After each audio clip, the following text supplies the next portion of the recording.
স্ত্রীর পরামর্শ পুরুষকে অনেক শক্তি দেয়। যে পুরুষ তার জীবনের প্রতিটি সিদ্ধান্তে স্ত্রীর সঙ্গে পরামর্শ করে, স্ত্রীর মতামতকে সম্মান করে, কোনো কিছু গোপন রাখে না, সে শুধু একজন স্বামী নয়, একজন প্রকৃত সঙ্গী। এ ধরনের পুরুষ কখনো জীবনযুদ্ধে হারে না, কারণ তার পাশে থাকে একজন ভালোবাসার মানুষ, যার বিশ্বাস আর দোয়ায় সে সব সময় জিতে যায়।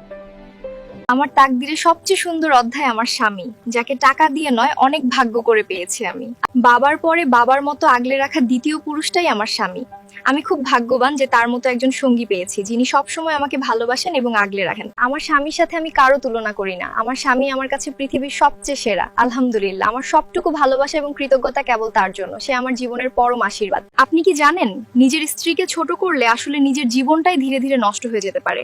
যখন আপনি আপনার স্ত্রীকে ছোট করেন, তখন তার মনে কষ্ট জমতে থাকে। সে বাইরে হাসলেও ভিতরে ভিতরে ভেঙে পড়ে। ধীরে ধীরে আপনার প্রতি তার সম্মান কমে যায়। আর একটা সম্পর্কের ভিতই হচ্ছে সম্মান। যখন সেটা নষ্ট হয়, সম্পর্কও দুর্বল হয়ে পড়ে।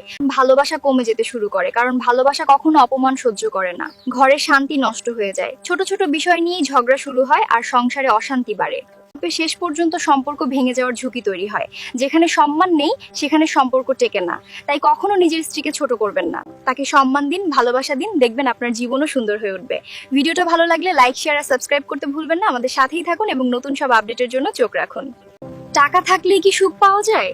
শুনো সত্যটা, এই পৃথিবীতে টাকা খুব দরকার, কিন্তু একটা কথা মনে রাখো, টাকা সবকিছু কিনতে পারে না। যা দিয়ে বাড়ি কিনতে পারো কিন্তু শান্তি না, টাকা দিয়ে খাবার কিনতে পারো কিন্তু রুচি না।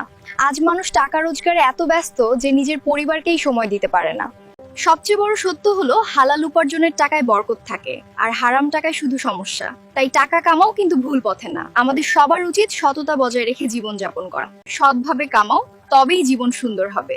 যদি আপনার হালাল ইনকামে বিশ্বাস থাকে, তবে অবশ্যই আলহামদুলিল্লাহ লিখুন। এই সুন্দর চেহারা না মানুষকে বড় করে তার চরিত্র। আজকের দিনে সবাই বাহিরটা সুন্দর করতে ব্যস্ত, কিন্তু ভিতরের চরিত্র ঠিক করছে কয়জন? মনে রাখো, টাকা হারালে কিছু হারাও, স্বাস্থ্য হারালে অনেক হারাও, কিন্তু চরিত্র হারালে সব হারাও।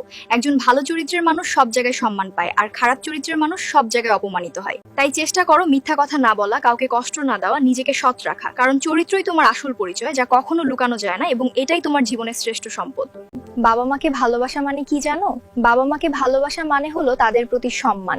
আমাদের উচিত সব সময় তাদের সুখে দুঃখে পাশে থাকা। তাদের সম্মান করা শুধু দায়িত্ব না, এটা আমাদের ঈমানের অংশ। তাদের সাথে কখনো উঁচু স্বরে কথা বলো না। রাগ হলেও চুপ থাকো, পরে শান্তভাবে বলো। তাদের কথা মন দিয়ে শোনো। ছোট ছোট কাজে সাহায্য করো, যেমন পানি আনা বা অন্য কোনো কাজ করা, এবং সবসময় তাদের জন্য দোয়া করো। তাদের খুশি রাখাই তোমার সফলতা। একদিন যখন তারা থাকবে না, তখন বুঝবে তাদের মূল্য কতটা। তাই আজ থেকেই তাদের ভালোবাসো, সম্মান করো। বাবা মাকে ভালোবাসা মানে শুধু তাদের যত্ন নেওয়া নয়, বরং তাদের প্রতি শ্রদ্ধা রাখা এবং তাদের সুখে থাকা নিশ্চিত করা। যদি তুমি মা বাবাকে ভালোবাসো, তাহলে এই ভিডিওটা শেয়ার করো এবং আমাদের পরিবারের সাথে যুক্ত থাকো, কারণ আপনাদের প্রতিটি সমর্থন আমাদের জন্য অনেক মূল্যবান।